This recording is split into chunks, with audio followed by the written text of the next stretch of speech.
Doctor, ಈಗ ಮಹಿಳೆಯರಲ್ಲೇ specific ಆಗಿ ನೋಡಬೇಕು ಅಂತ ಹೇಳಿದ್ರೆ ಬ್ರೆಸ್ಟ್ ಕ್ಯಾನ್ಸರ್ ಅವರಲ್ಲಿ ಬರುವಂಥ ಮೋಸ್ಟ್ ಕಾಮನ್ ಕ್ಯಾನ್ಸರ್ ಅಂತ ಹೇಳ್ಬೋದು. ಯಾಕಂದರೆ ಜೆಂಟ್ಸಲ್ಲಿ ಅದು ತುಂಬ ರೇರ್, ಮಹಿಳೆಯರಲ್ಲಿ ಕಾಮನ್ ಆಗಿ ಬರುವಂಥದ್ದು.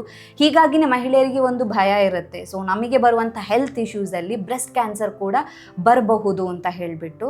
ಸೊ ಇತ್ತೀಚಿನ ದಿನಗಳಲ್ಲಿ ಅದು ಹೆಚ್ಚಾಗ್ತಾ ಇದೆ ಕೂಡ ಕಂಪೇರ್ ಮಾಡಿದ್ರೆ ಹಿಂದಿನ ದಿನಗಳಿಗೆ. ಯಾವ ಕಾರಣಕ್ಕೋಸ್ಕರ? ಸೊ ಜನರಲ್ಲಿರುವಂಥ ಭಯದ ಬಗ್ಗೆ ನಿಮ್ಮ ಒಂದು ಒಪಿನಿಯನ್ ಹೇಳೋದಾದ್ರೆ. ರೈಟ್. ಸೊ ಬ್ರೆಸ್ಟ್ ಕ್ಯಾನ್ಸರ್ ಇವಾಗ ಕಾಮನೆಸ್ಟ್ ಕ್ಯಾನ್ಸರ್ ಆಗಿದೆ ಇಂಡಿಯಾನಲ್ಲಿ. In fact according to the world health organisation, ಇಂಡಿಯಾನಲ್ಲಿ 1 in 29 ವುಮೆನ್ ಅವ್ರಿಗೆ ಒಂದು ಲೈಫ್ ಟೈಮ್ ರಿಸ್ಕ್ ಇದೆ ಬ್ರೆಸ್ಟ್ ಕ್ಯಾನ್ಸರ್ ಬರೋಂಥದ್ದು. So if you see every ಫ್ಯಾಮಿಲಿಲಿ ಒಬ್ಬರಾದರೂ ಬ್ರೆಸ್ಟ್ ಕ್ಯಾನ್ಸರಿಂದ ಸಫರ್ ಆಗೋವಂಥವ್ರು ಇದ್ದಾರೆ. But what is more concerning ನಮ್ಮ ದೇಶದಲ್ಲಿ ಅಂದರೆ ಅಬೌಟ್ 48% ಆಫ್ ವಿಮೆನ್ ಯಾರಿಗೆ ಬ್ರೆಸ್ಟ್ ಕ್ಯಾನ್ಸರ್ ಆಗುತ್ತೆ, they are very young, they are less than 50.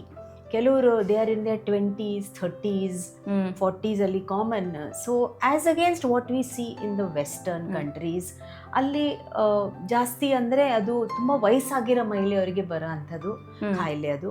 But ನಮ್ಮಲ್ಲಿ ನಮ್ಮ ದೇಶದಲ್ಲಿ, ನಮ್ಮ ಭಾರತ ದೇಶದಲ್ಲಿ young generation is suffering from breast cancer. ಇದು ಯಾಕೆ ಅಂದರೆ yes, it is a life style related disease.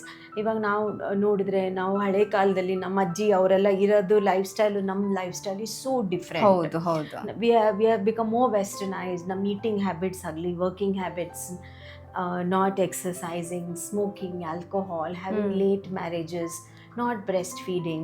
So there are many reasons. These are all lifestyle related changes. ಹಾಗಿರೋದ್ರಿಂದ ಬ್ರೆಸ್ಟ್ ಕ್ಯಾನ್ಸರ್ ಇನ್ಸಿಡೆನ್ಸ್ ಕೂಡ ಜಾಸ್ತಿ ಆಗ್ತಾ ಇದೆ. ಅಂಡ್ ಯಂಗರ್ ಪಾಪ್ಯುಲೇಷನ್ ಅಲ್ಲಿ ಜಾಸ್ತಿ ಆಗ್ತಾ ಇದೆ. ಸೊ ವಯಸ್ಸಾದವ್ರಿಗಿಂತ ಯಂಗರ್ ಪಾಪ್ಯುಲೇಷನ್ ಅಲ್ಲಿ ಜಾಸ್ತಿ ಆಗ್ತಾ ಇದೆ. 48% ಆರ್ ಯಂಗ್. ವಯಸ್ಸಾಗಿರೋಗಿಂತ ಜಾಸ್ತಿ ಅಂತ ಹೇಳಲ್ಲ, ಬಟ್ ಸಿಗ್ನಿಫಿಕೆಂಟ್ ಅಂದ್ರೆ 48%. You can imagine almost half of the women are young when they develop breast cancer. So life style factor ಇಂದ ಆ ಥರ ಆಗ್ತಾ ಇರೋ. ಡೆಫಿನೆಟ್ಲಿ.